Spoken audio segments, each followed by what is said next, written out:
can clearly see from these words of the Holy Office that it would be considered a mortal sin for a priest to omit the words Mysterium Fidei, and he is bringing into question the validity of the consecration of the Mass. As it says in the front of the Roman Missal, in the front of the Roman Missal, I think I've mentioned to you, there is a section of errors, you might say, of things that priests might do during the celebration of the Mass that the Church is warning them about in the front of the Missal. These are called de defectibus. That's what they're called in the front of the Roman Missal. But anyway, de defectibus chapter 5 in the Missale Romanum says, if anyone adds or takes away anything from the form of the consecration of the body and blood, even if he does not change the meaning of the form, he does confect the sacrament, but he sins grievously. So to remove those words was considered a grievous sin from de defectibus, and obviously from the words of the Holy Office. But just 11 years later, by 1969, the words Mysterium Fidei are gone from the new Missal. Completely removed. So it calls into question the consecration in the Novus Ordo Mass. Now, the Roman Missale says that they confect the sacrament, but they sin grievously.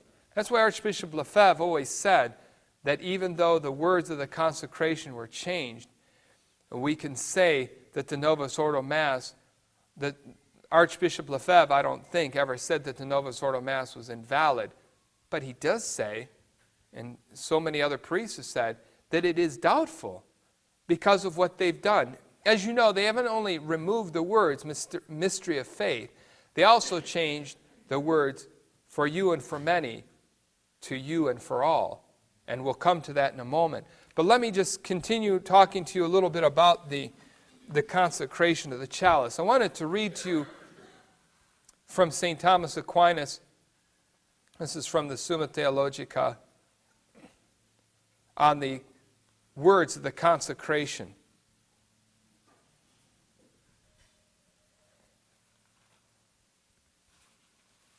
Now, the question is whether this is the proper form of the consecration of the wine, this is the chalice of my blood, etc. Now, it's a long, I don't want to read all this because it's a long recitation, and I think that it would be hard for you to follow all of this, but let me just read to you a little bit of what St. Thomas Aquinas writes in the question 78, Tertia Pars. That is the third part of the Summa, question 78, article 3.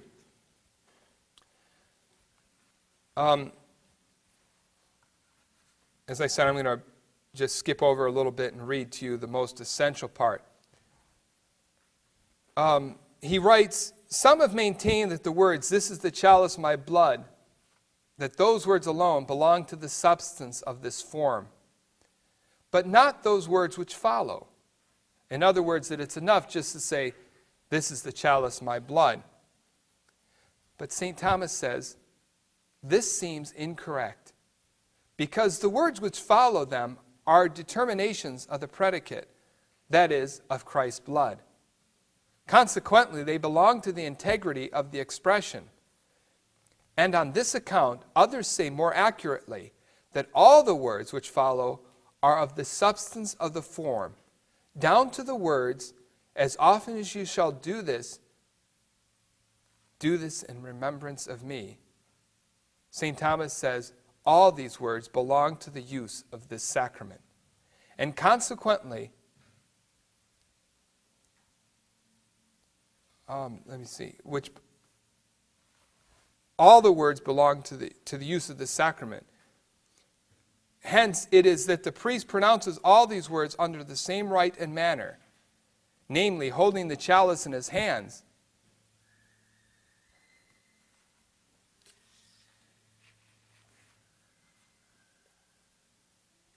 He says, consequently, it must be said that all the aforesaid words belong to the substance of the form, but that by the first words, this is the chalice of my blood, the change of the wine into blood is denoted. And then he goes on, but he's explaining to you that all these words are part of the form of the consecration. That is, St. Thomas isn't going to, the church has never made a pronouncement about this, but you can see from what St. Thomas Aquinas is saying, and most of the theologians, that it is not enough just to say, this is the cup of my blood. That all the words are part of the consecration. So it is rather difficult. I'm not trying to make a pronouncement here that the church has never made. I'm just pointing out to you that to change the words of the consecration calls into question the validity of that Mass that is being celebrated. It certainly makes us wonder, is this valid? Is this Mass valid?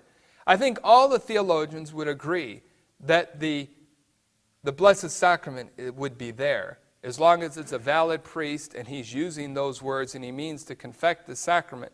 Just saying the words, this is my body, this is my blood, would certainly, our Lord would be there.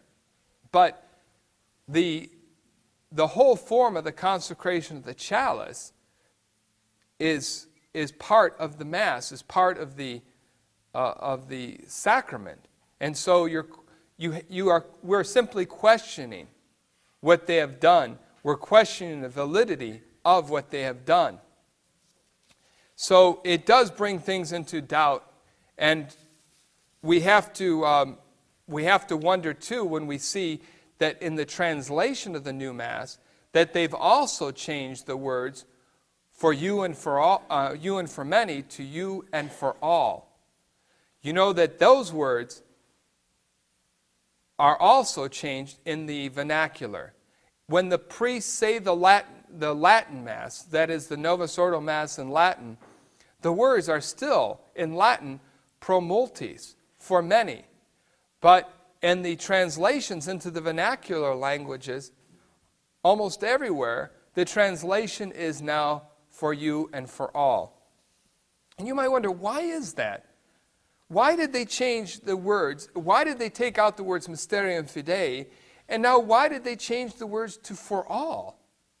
It just seems strange. If we're trying to say exactly the words that our Lord used, which are written in the sacred scriptures that have been said since the time of the apostles, why would you ever dare to change those words in any slight way? But that's what they've done in the new Mass. And that's why we cannot accept it and why we do not go along with it. Because even if there's a chance that it is valid, there's still a doubt about it, as we've said, because they've changed the words of the consecration. There are things that are being called into doubt, into question. Now, pro multis, our Lord said those words, for you and for many, unto the remission of sins. Now, we all know that Jesus died for everyone when he died on the cross. But not all benefit from his death on the cross. That is, not all will have their sins remitted. And it's through their own fault. Because the blood of Christ is, of course, enough to wash away any and all sins throughout the history of the world. But through their own fault, they are not able to benefit from the Holy Mass, from the sacrifice of our Lord. And so the words are, for you and for many, unto the remission of sins. When our Lord said the Last Supper, said the first Mass, at the Last Supper, he used the words, this is the cup of my blood, which shall be shed for you and for many unto the remission of sins.